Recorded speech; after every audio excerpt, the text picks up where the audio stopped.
Welcome to my 13-day Halloween countdown. Day 2. Evening folks, Tuesday evening, and it's the second day of my Advent 13-day countdown. 13-day Halloween Advent countdown even. Remember yesterday it was miniature Freddy Krueger. While I'll be doing day 2 today, I'll also be having a little bit of a talk about something I feel strongly about, so be prepared for a little bit of a soapbox job. I've gone up from 800 to 813 subscribers, so I'm quite happy about that as well. So I'm going to be even further in a night. An extra 13 people have signed on. I hope you're all alright. I hope everybody's doing okay. I live in Blackpool and we're in a tier 3 lockdown at the moment. That's what I'll be talking about in a bit, actually, because some of the things just don't seem right. They don't compute. And yeah, that's what I'll be doing. So coming up is day 2 of the 13-day Halloween Advent countdown calendar. Well, not Advent, actually, because Advent's Christmas. Forget I said that. Halloween countdown calendar. Right, so day 2 it is. Now, yesterday we had supposedly a drum roll that started off as a fanfare. So today I want some really scary laughter. No, that ain't scary. That's just weird. Can I have some scary, deep laughter? That's better. Right. Right, so here we are. Day 2. There's me 13-day spooky countdown calendar. Open it up. File that down there. For bin. Up. Let's go right, sorry. I'm going left instead of right. There you go. Second drawer is here. I'll open it. Door 2. Stand my advent calendar up there. And let's see what we've got in door 2, shall we? Put in the bag. Scissors.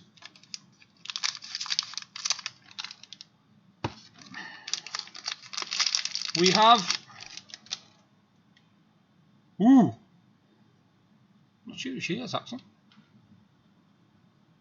I'm not sure who that one is. People might be able to tell me. I don't recognise her, I must admit. Something to do with horror anyway, but I don't recognise it. If you recognise it, then please tell me underneath who it is. I can't work out who it is from that. Somebody in a red dress with looks like a red bow on the front of it, and she's got black hair and she's got orange tresses at the back. I think I might be lost on that one. But that's day 2 of the 13-day countdown calendar. So if you can tell me who it is, please leave a comment underneath. Bye for now. So that was a confusing one. I don't know who that was, actually. I must have to... Yeah, I'll let people tell me that when I won't look at it. I'll let people tell me if you can recognise it. I'll give you another quick glance at it just so you know, in case you can figure out who it is. So it looks like a woman, and she's got orange at the back of it.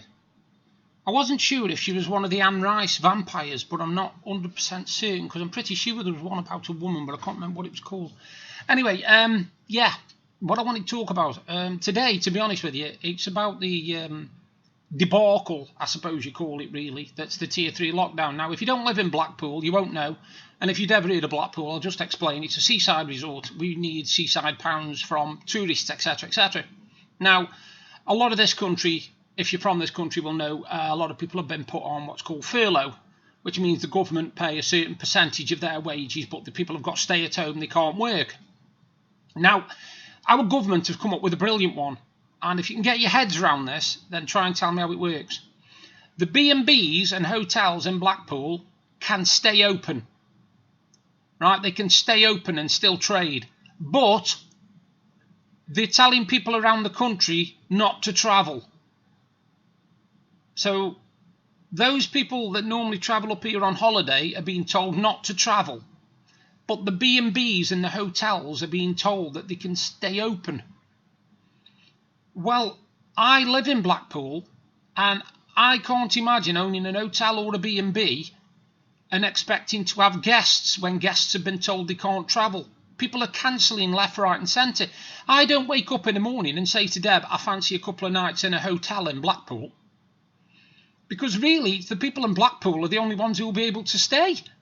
Because nobody else will be allowed to travel up here to actually stay in the hotels.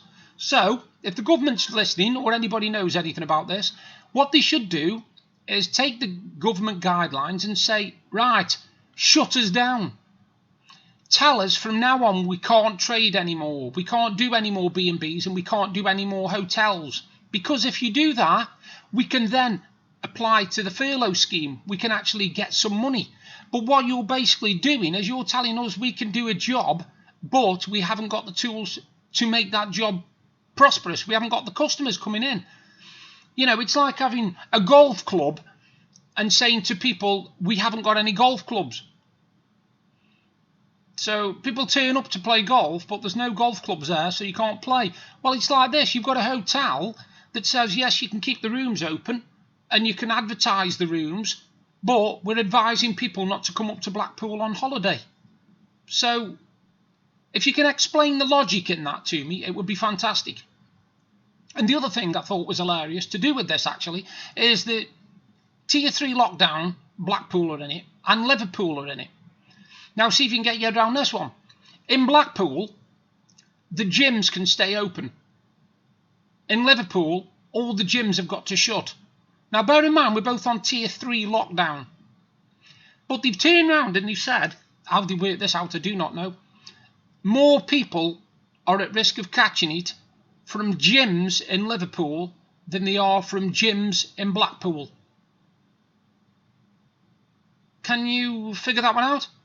Because I can't. I've tried to rationalise it and work it out and stuff. And I'm thinking, hang on, how do they know this? How do they know that somebody hasn't gone visit the mate from Blackpool and gone down to Liverpool to visit and gone the gym and contracted it there? How do they know that somebody from Liverpool hasn't come up here and gone one of the gyms up here? It's an absolutely stupid way of looking at it. If you're in Tier 3 lockdown, it should be the same for every county. Tier 3 is Tier 3. Locked down completely. And I'll just say my 2 pence on this. If I had my way, what I would do is I would shut the country for 2 weeks. I won't do it that way. I'll do it the other way. 2 weeks. A full lockdown for 2 weeks. A sort of, what do they call it? Breaker. Circuit breaker. Because you've got a circuit here where you've got a virus that's going continual like this and it's continually growing. If you cut right down the middle of that virus for 2 solid weeks, the chances of the build-up behind it getting through after those 2 weeks are minimised because you've already cut down the number of the chances of infection by probably about 10,000%. So shut the country down for 2 weeks. Wales are doing it, and it's a bloody good idea. And other countries are going to follow suit, definitely. You need a circuit breaker. Because they're now coming out with this classic thing where they're saying more people are catching it from schools and education. Well, yes, that's obvious. That you don't need a brain to work that out. You know, I mean, to quote Only Fools and Horses, so don't have a go at me, even a Millwall fan could have worked that one out. That's just a generalisation. I don't mean Millwall fans are thick. I'm just saying it's just off Only Fools and Horses. If you watch Only Fools and Horses, you know what I mean. And you've got people saying, oh, well, it's because the kids have gone back to school. Well, yeah, that's because when I was at school, we were exposed to viruses. We were allowed to play out in the dirt. We were allowed to pick up bugs and viruses and stuff and let them work through his body. And then we got used to it. And we basically built up an intolerance to it. Now, you've got all these children who haven't seen each other for 6-7 months going back to school. And there's 6 and 7 months worth of germs there. All the stuff that's coming together in one room. And you're telling me you're surprised that people are coming down ill from schools? I'm sorry, but it doesn't compute. And while we're on this subject, my wife, Deb, is, she's done in the past anyway, acting, musical actress. She'd been in musicals when she was younger. And the government, for some strange reason, I don't know why, doesn't seem to think theatres are that important. They think that as long as people can go to football matches and into casinos and things like that, that's okay. Even though football matches are having a bit of a job at the moment. But they were saying before that the theatre, they couldn't open them under no circumstances. Now, there's a famous bloke to do with theatres, you've probably heard of him anyway, Andrew Lloyd Webber, Sir Andrew Lloyd Webber. And he made it viable, completely viable, to have a safe environment for theatre. He did all this work on this theatre. He made sure the doors, you didn't have to touch them. They were literally motion sensitive. Everything was sanitised. There was social distancing and everything. And it was brilliant. It was fantastic. But the government wouldn't seem to put it through. They kept vetoing it and saying, oh, no, it's not safe, it's not safe, it's not safe. Now, if you think of people and you say, well, these actors and actresses that can't work, right? And if you think that's where the theatre starts and stops, you're demented. You're demented. Because I know for a fact, and I'm not an actor, I've never been an actor in my life, but I know for a fact that there's more than actors and actresses. What about the lighting? What about the set designers? What about the makeup? What about the security? What about the cleaners? You know, what about all these people, the writers, the directors? You know, all these people that are involved in a theatre production. And you're telling me that these people, as the campaign says, have got the option to retrain for other jobs. Now, this baffled me, this did, because I thought to myself, well, hang on a minute, if you've done an advert showing that people can retrain for other jobs, you've had to get somebody to set that up. You've had to get a set designer. You've had to get a photographer in. You've had to get an actor, somebody to play the part of the person or the person themselves. You've had to get all sorts of people to make that one thing. And all those people are creative people that basically is the same as in a theatre. So if you can say that these people can just retrain to get other jobs, you're mad. You're absolutely loopy, because if you have, say, I don't know, spent 15, 20 years since you were 5, 6 years old wanting to be an actor, and now you're in your 30s, just let's say you're in your 30s, say 25 years, you're in your 30s, and all of a sudden somebody says to you, well, that job that you do, you can retrain and you can be a plumber or a carpenter, or you can go into computer science. What if they don't want to? You know, their life has been acting. It's what they've always wanted to do. Could you imagine going up to somebody like, let's take an actor or an actress, say Jude Law, and saying to him, from now on, you can't do any more acting. You've got to go and start being an electrician's mate from now on. You've got to retrain. You get me? It's ridiculous, isn't it? It is absolutely ridiculous. And this campaign that was put out was basically, it showed, I don't know whether you saw it, it was a picture of a young lass, a woman, in ballet gear. And it said something like, Fatima will do brilliant in computers, she just doesn't know it yet. And it was basically saying that, yes, she wanted to be a ballet dancer, but there are other options available. You could go into computers. This person doesn't want to go into computers, that's why they're wearing ballet gear. They want to be a ballet dancer. You're basically saying to somebody, yeah, I know what you want to do, but we're not going to let you do that. We're going to advise you do something else. I tell you something, when I was growing up, one of the things I wanted to be when I was growing up was a footballer. I love football. I'm mental on it. I'm still mental on it now. But fate had other ideas. I wasn't very fast anyway, and I was good, don't get me wrong. I could hit a shot and all that sort of stuff, but I wasn't very good at the technical stuff, the tackling and all this ball juggling and all this kind of guff. But I could hit a shot. I was a really good free kick taker and stuff like that. But fate had other ideas, and through health problems, including a bad injury to my leg and knee, which completely knackered my career for good anyway, I turned to computers.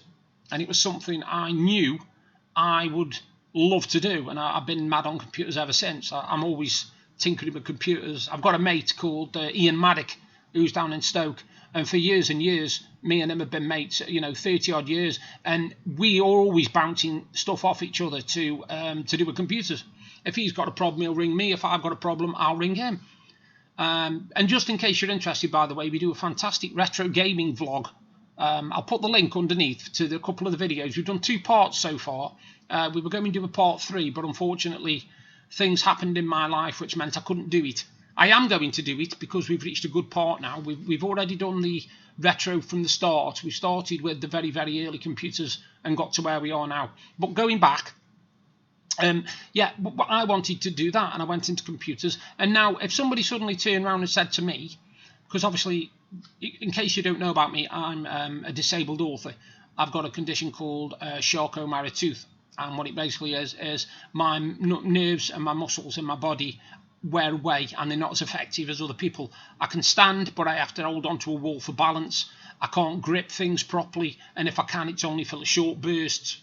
And I have to force my body to do things that it doesn't want to do, including things like walking and climbing stairs and stuff like this. I can get tired out just going up one flight of stairs, and I can be knackered for the day. And there's nothing I can do about it. It's just my body. It's just the problems I've got. So I am a person who stays at home now a lot. But I'm an author, a writer, and a vlogger, as I took up a couple of years ago. And I love doing that. Now, if somebody suddenly turned around and said to me, right, you can no longer do that job, you're going to have to retrain as a draftsman, say.